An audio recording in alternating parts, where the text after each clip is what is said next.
Orcs are amazing in the meta right now, and if you expect the data slate to come along in a few days and nerf the points and then suddenly solve the Orcs problem for you, well, sorry to be the bearer of bad news, but that's not going to do it. Orcs are not great because of their points right now.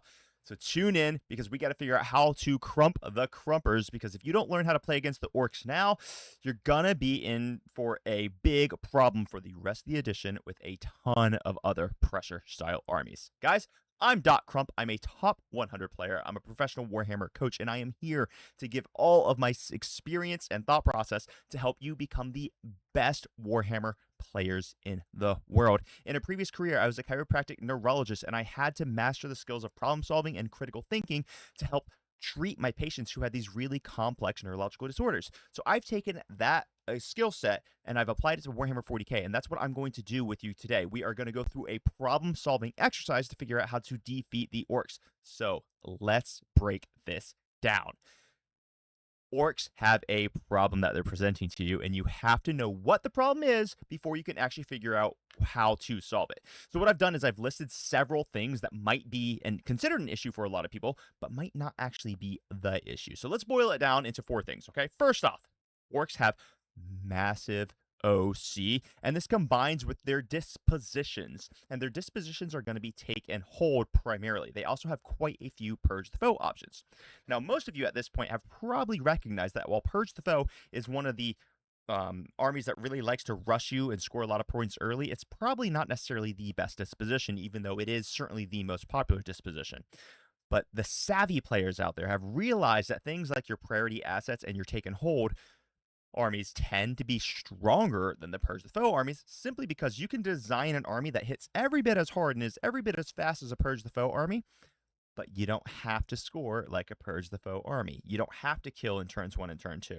You have the luxury of waiting. So take and hold, when applied to an army that's kind of designed like a Purge the Foe army, has become extremely powerful, and that is one of the things that Orcs have in absolute spades. The second big problem that you have to think about with the Orcs is that they have massive threat in terms of the damage they're putting out, how fast they're going to go, and the durability. And we're going to break all of those down in spades for you. Then the one that everyone's really missing, and this is the key to why Orcs are actually great right now in 11th edition, and why a lot of the armies that people are saying aren't good are actually much better, and we're going to start seeing them getting a lot more wins coming up. Like we just saw Black Templars crush this past weekend. It's because of the hidden mechanic and a lot of the 11th edition changes that people really aren't playing for. See, many people are currently playing as if this is a 10th edition game still, and it is not. It is 11th edition, so we got to update our thinking. Then the last thing that people are really concerned about with Orcs is cheap units. Now this, while can be kind of an issue at times, is probably the smallest issue that Orcs presents. They do have some cheap units, but this is not the thing that's making them crush the games. So here we go. Let's take all these problems and we're going to figure out exactly how big a problem they are and how we're going to deal with them.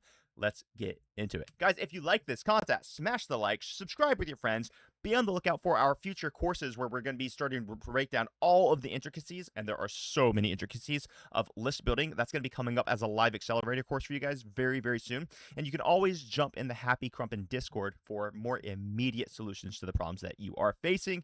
And if you want to work with me one-on-one, you can do that as well. You can follow the link down below to my coffee, or my Buy Me a Coffee, where you can book some coaching sessions with me. All right, let's break all of this lovely stuff down. Let's talk about this massive OC. All right, the first hurdle is to make sure that you understand what you're playing is not 10th edition. We're not scoring the same way. With take and hold as a disposition, our Orc opponent is typically going to be comfortable just putting one unit on the central objective, holding their natural objective, and waiting for you to come within range of them so that then they will Waaagh and charge into you. The entire plan for the Orcs is to basically just sit there and do nothing until you're forced to try to break the scoring tie by coming closer to them. Now, if you're a Purge the Foe opponent, you kind of got to do it in turns 1 and 2. If you're a Disruption opponent, you might get a very big lead in turn 1 due to the way the scoring works, but then the take and hold player is going to rack up points later on. If you're a recon opponent, you're going to be forced to go into them because Orcs have enough units that are going to screen the board, meaning that's going to be very hard for you to get your engage on all fronts, or recon sweep. I forgot what I think it's called recon sweep in that mission. And then the only actual disposition that has an advantage over take and hold when it comes to just like sitting back is really going to be your priority assets. And again, the priority assets matchup, your orcs are going to be forced to try to deny your central objective. And it turns out orcs like going to one specific objective in particular. Now, the next thing you got to understand is massive OC for the orcs.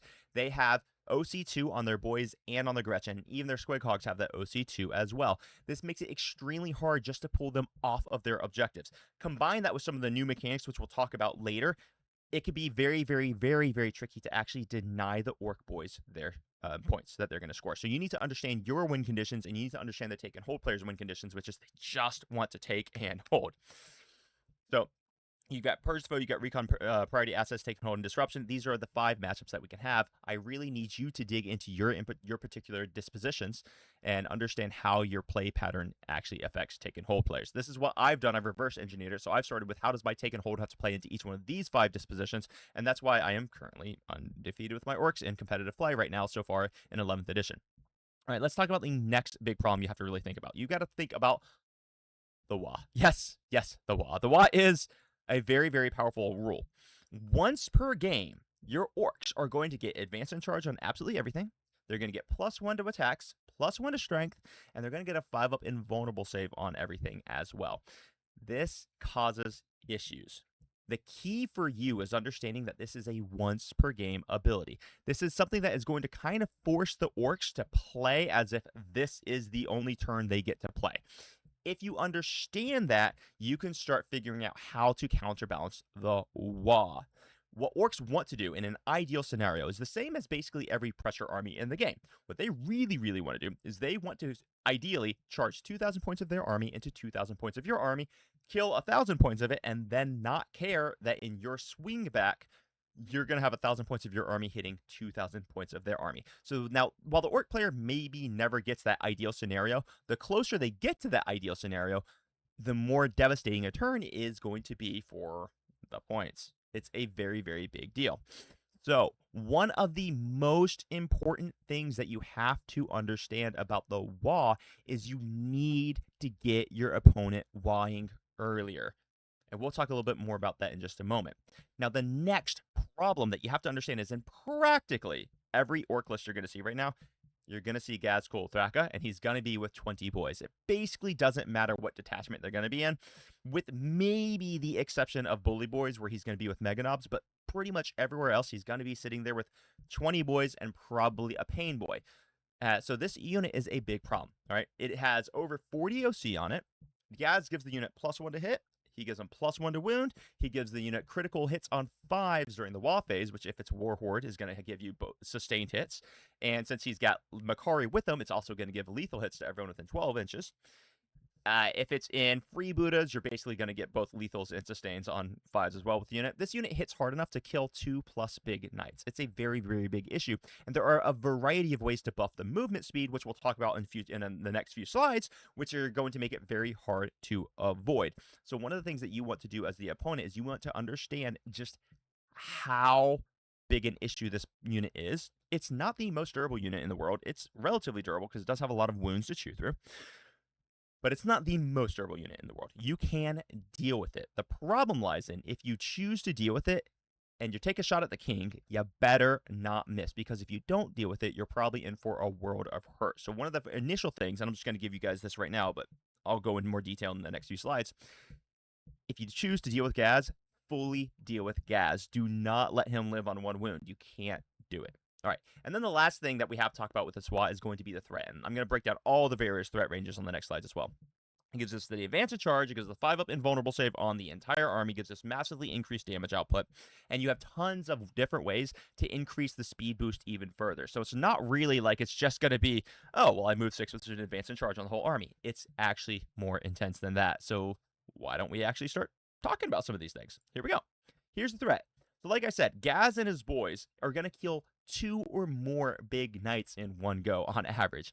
It's going to be Gaz, he's, he's hitting on 2s, he's got 7 attacks, 5s are going to be both lethals and sustained hits, and he's going to be +1 to wound with like strength 15, which means he's hitting on 2s and wounding on 2s against everything in the army, everything in the game, and it's flat damage 4 with an AP of 3. He by himself, I'm pretty sure, actually just kills an entire big knight, which is kind of wild when you think about it. Then you add in the 80 attacks coming from all the boys that are going to be at strength 5 with both lethals and sustains on 5s and the +1. It's an astronomical amount of damage that you have to deal with. You've got a unit of Beast Boy. You've got another unit in the army called a Beast Boss leading a unit of Beast Nagas. This unit has the potential to one-tap a Satan in the Waaagh in Warhorde, which I think is still the best way to play Orks, even though it's not the most popular. The most popular we're currently seeing is Green Tide. But even in other detachments, while they won't one-tap a Satan, they're still going to deal like 12 damage into it. So you can see just how much damage they can do on the Waaagh turn. You've got freebooters, which have the ways to Waaagh in multiple turns of the game. Bully boys as well. So they can create this Waaagh multiple times over the course of the game, even though their individual go turns or their individual Waahs might not be as powerful as the Warhordes. They might be slightly less strong. They can do it multiple times a game. Not to mention, with all of these different detachments, you've got multiple ways to create fight on death. You've got reroll wound rolls access. You've got critical hits on 5s. So there are crazy ways to buff the damage even further in all these detachments. So basically what you need to know is that if one of the Orcs relevant units hits you, you're toast. And you have to understand that going in. Not all is lost, because on the last slide that I'm going to talk about today, I'm going to show you exactly how to deal with that, okay? And then you have to think about the durability of the units that you're going into. Orcs are not durable until they're in the Waaagh. Because when they're in the Waaagh, that basically allows them to shrug of the third of the damage that's coming at them when they get the 5-up invulnerable save. But until then, they probably only have like a 5-up armor save on basically everything. So when you're planning to kill the units, you need to know how much you should put into it. So here's basically what you need to be able to tear through. You're going to have to be able to tear through 20 bodies that are at T5, with a 5-up invulnerable save and a 5-up Feeling of Pain if they're in the Waaagh, or if they're going to be in the Green Tide, which is the most popular detachment that you have right now. In addition to that, these units will be regenerating anywhere between D3 models to 2 D3 models in a turn. A Pain Boy, which is a character that you're always going to lead these boys with, granted that makes the unit much more expensive, will once per game allow them to regenerate D3 models, giving them extra movement and, extra boys. Or if you're playing Green Tide, you can have a stratagem to regenerate D3 plus 2 models. Or if you're playing the new Orc detachment, you can have a stratagem to regenerate 2 D3 boys. So there are many, many ways for them to get bodies back. So you need to make sure that when you kill these units, you kill them dead. Then you can also have a unit called Squighogs. Squighogs have a toughness of 7, 3 to 4 wounds each model in it. There can be 8 models in the entire unit, with a 4-up armor save, a 5-up invulnerable save, and a 5-up Feel No Pain. This can make them incredibly durable. Now, take all of this that I'm talking about here, and then you're going to stack it with a potential -1 to be wounded if you're within the Warhorde detachment, or a -1 to be hit, or -1 plus skill in other detachments, / if you have the benefit of cover. You have to account for the durability, because it can be very deceptive. When you just look at the profile, you're like, okay, it's a 1 wound T5 model with a 5 armor save. But all of the buffs that Orcs can stack upon these make it much scarier. So if you see a unit, if you have a unit that is just meant to kill infantry, make sure you account for the fact that, well, if they have their 5-up invulnerable save going on, they're going to shrug a third of the damage that gets through. If they have the 5-up Feel No Pain going on, and you're just shooting with a bunch of damage 1, they're going to shrug another third of that damage that's coming through. You still have to hit them, and they're probably going to be -1 to be hit because of cover. And then you still have to wound them, and they can be T5 in some scenarios, -1 to be wounded. So you have to account for all of these stacking buffs and nerfs that are really going to cause the damage to come through. Okay, let's talk about how the speed of the Orcs really works. So most of your Orcs models are going to be move 6. They're basically infantry. Now you've got some bikers, you've got Squighogs, which goes to 10. So there's obviously things that get around that can be a little bit more, but the majority of the threat that you're going to experience from Orcs is going to be move 6. However, there are multiple ways to buff that speed, whether you're utilizing enhancements or if you're disembarking from a vehicle. This is a very, very big deal to understand. So I've written some examples here for you so that you can plan the threat ranges that you need to account for. So in Warhorde, we have a stratagem called Here We Go, which can give you +2 to advance and charge. Important to note that this can actually be utilized on units that are in vehicles now in 11th edition. Remember, vehicles no longer have that black hole rule, so you have to account for the extra 3 inches of movement that you get from disembarking from a vehicle at the start of the turn. It makes you go a lot faster. If you stack that 3 inches with the +2 to advance and charge, that's basically you're starting the ground with an extra 7 inches of movement total, and then you account for a wall where your minimum advance is going to be 1. The minimum that they're going to go is 6 plus 8. And then you have an enhancement in Warhorde that can give you +2 to move. So the minimum that you get would be potentially like, I think it's like 16 or something. It's kind of a bonkers just how fast that you can actually go, or 14, which is actually kind of bonkers. And then if you roll a good advance, obviously it gets better from there.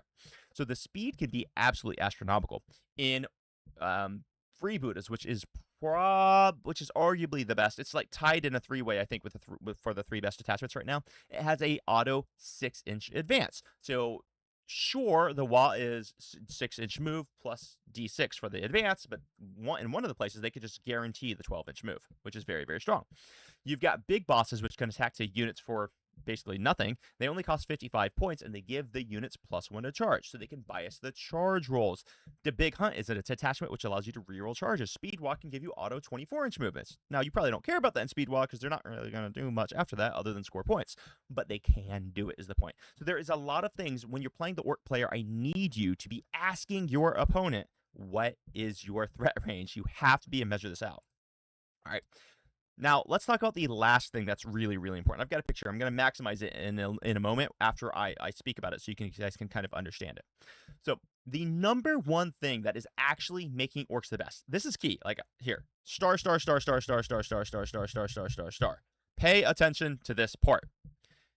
Infantry, beasts, and swarms get 15-inch detection range when they are within terrain and they have not shot this turn or the previous turn. This gets you the hidden keyword. What the hidden keyword does is it means that you have to be within 15 inches to shoot them. It's effectively, within quotation marks, because there are caveats to this, it's effectively a 15-inch lone op. And if you are partially obscured with every model, or with the models that are visible, from a dense terrain piece, or solid terrain piece technically, then you can get -3 detection range, which gives you an actual 12-inch lone op, basically, on your unit. The reason why this is so powerful for Orks in particular is Orks die if you shoot them. They do not survive dedicated shooting. They die, even with the durability that I was talking about previously. The boys still just die with an armor save of 5 up. Potentially, if you're in the Waaagh, you can be a little bit more durable, but you really ain't going to make it if you're getting dedicated firepower put into you. Like, for example, Tau have a 180-point squad of burst cannon crisis suits led by a Cold Star commander who just one-tap gas the blob. It's not like it's the most durable thing in the world. It's just has more durability than you would think. The key is, now in 11th edition, Orks can control where you have to stand in order to be able to shoot them. That is the biggest thing in the world, is that Orks can dictate where you need to stand to shoot them. And I highly recommend you apply this to every other army you're playing, because as people get better at 11th edition, what's going to end up happening is that people are going to get better at this concept. And you're going to see other armies start to do much better. So I know we saw like really, really good and functional Black Templars this past weekend at tournaments. And the reason for that is because they're starting to learn how to utilize all of these new rules of 11th edition. 11th is different from 10th. If you keep playing as if it was 10th edition, you're going to struggle. Okay, so look at this diagram I made here. So I put the Gaz's blob mostly behind cover, but I put one Orc boy in the terrain. This is a common strategy that I use. What I do is I tell people, hey, if you want to shoot me, you can, but you have to stand right here. So if you see where the Forge Fiend is currently on the screen, then what'll happen is, or actually maybe I can scoot this over here a little bit. So if you see where that Forge Fiend is currently standing, he has to stand right there in order to shoot the boys. What this does is, if that Forge Fiend then shoots and kills, and I pull the closest Orc boy away, then whatever else was within 15 to shoot me can no longer shoot me on the next activation. So, okay, cool, I'll lose 8 boys to the Forge Fiend. But then in my turn, I'm going to regenerate models closer to him, so I'm going to get basically 3.5 inches of free movement. I'm going to advance in charge. I'm going to kill whatever relevant unit came within 15 inches of me, practically guaranteed. So unless that unit is planning on one-tapping Gaz, you gotta put more than just that one Forge Fiend. And if they're trapping you like this, they're only giving you the one boy, don't do it, because you're just giving them a charge into your super relevant unit. What you want to do is you want to deal with the other units in the Ark army. You want to avoid Gaz, because coming within 15 is just ensuring that you're going to die, unless you are one of those units that can one-tap that unit. Something like a Knight Crusader might be able to do it if you're utilizing strats to buff yourself. It's possible. I wouldn't try it if they're in the wall, though. And another thing that the Orks are really taking advantage of in this edition, which I highly recommend you with your other pressure armies also take advantage of, is the new heroic intervention. In this graph that I showed here, I moved the Forge Fiend up to demonstrate that he was going to be shooting into gas, but because of where the Forge Fiend has to be standing, the Squig Hogs now have a 2 CP heroic intervention that they can use to get into the Forge Fiend this turn. This is something that I'm using with my Dark Angels. This is something I'm using with my Blood Angels. This is something I'm using with every army that I play to trap people. I'm like, cool, you can shoot me, but you have to stand here to shoot me. And if you stand here to shoot me, you're guaranteeing that I get to charge you in your turn. Now, I know people are watching this, oh, but why doesn't the Forge Fiend just move over to the side? Of course the Forge Fiend can move over to the side. I'm not saying that people can't play around this. I'm saying you can trap people in plays by utilizing this strategy. So consider it super, super strongly as you are playing your games of 11th edition. All right, let me minimize this now. And then we're going to get to the last portion of what to do.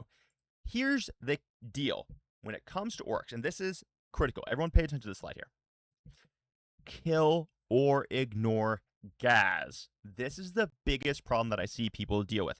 People either, one, they go full send into Gaz, which allows the Ork army to then collapse upon you, or they completely go in and they maybe like put that one Forge Fiend into Gaz to start whittling them down, which doesn't kill Gaz, and then Gaz comes and murders you, and so does the rest of the Ork army.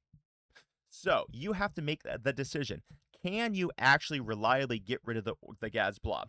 Certain tools that can allow you to do this would be stratagems like increase the detection range, make it so they don't have that lone up 15 or that lone up 12, make it so that it's now lone up 18 or 21, and get all of your units within range to shoot and annihilate them.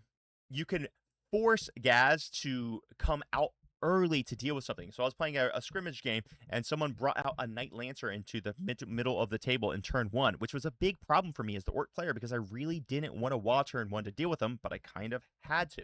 So that would be an issue. So you can force Gaz out early because sometimes there's nothing else in the army that can really deal with your units. But I do not recommend you kind of dealing with Gaz. If you move a relevant unit up and you just kill half the squad, it really doesn't matter to the effectiveness of the unit because Gaz by himself is like 60% of the damage of the entire unit. They're going to regenerate a few boys. He's going to get into whatever he needs to get into. He's going to murder it along with the same time as everything else does. Kill Gaz 100% or don't bother and just accept that he's going to take his pound of flesh. This is the way to deal with Orks.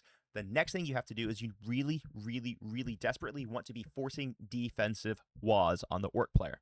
You want him to have to use his Waaagh so that he can survive your onslaught. So this is the counter pressure play. What you want to do is position yourself in such a way with trash in front, relevant things behind, that if the Orks do a Waaagh right now and they charge into you, they're only going to hit your kind of useless units, and then all of your relevant stuff will then hit the Orks. The other option is to position yourself in such a way, making sure that you measure your threat ranges, that if your opponent Waaghs, he's not going to be able to reach you, but he still has to Waaagh now, because otherwise you are going to just come out and you are going to focus fire him down without an invulnerable save. Remember, Orks are pretty dang squishy when they're outside of the Waaagh, except for maybe Squig Hogs. Squig Hogs are not squishy. Those things are dicks. So that is the forcing of the defensive Waaagh. If you can do this, you will brutalize your Ork opponent. So kill Gaz or ignore Gaz, force the defensive Waaagh, and then the last thing that you have to understand to be able to set up both of these is you cannot be afraid of the Ork player. Respect them, measure their threat ranges, understand that they're going to be utilizing the hidden rule extremely powerfully. But if you are afraid to lose a relevant unit, you will lose the game. This is a war game. If you actually think that you're not going to suffer casualties to the units that you love and that you're really passionate about, you've already lost the game. The closest games that I have, or the ones that I have been beaten in like practice matches and stuff, is when people are willing to sacrifice their queen for my king, Gaz being my king, right? They don't mind giving me one of their units that they desperately want to survive, because that forces me to put myself in a position to get rid of said unit, and then suddenly he can pounce on the rest of me after I've already exposed myself. So if you're an Orc player watching this, have discipline. Understand, do you actually have to go into your Waaagh and expose yourself right now, or can you afford to wait and allow your opponent to expose themselves further? So these are the things you have to understand. So kill Gaz or don't, force that defensive Waaagh, and do not be afraid to sacrifice a unit as bait if it means you get better board position. Follow these rules and you're going to start understanding how to play against the Orcs. Now, we're probably getting a data slate this Wednesday, and I fully expect Orcs to get hit with about a 100-point penalty-ish. And I could be wrong, right? I don't have access to the points or anything, but that's where my expectations are. If we see that, Orcs are still going to be a problem unless you follow this guide. Make sure that you're understanding their threat range. Make sure you're understanding their offensive and their defensive profiles, and then do the things I said in order to be able to handle them. With that, everybody, I hope you all had an amazing day. If you enjoyed this content, like, subscribe, share it with your friends. And until next time, crump on. Bye-bye.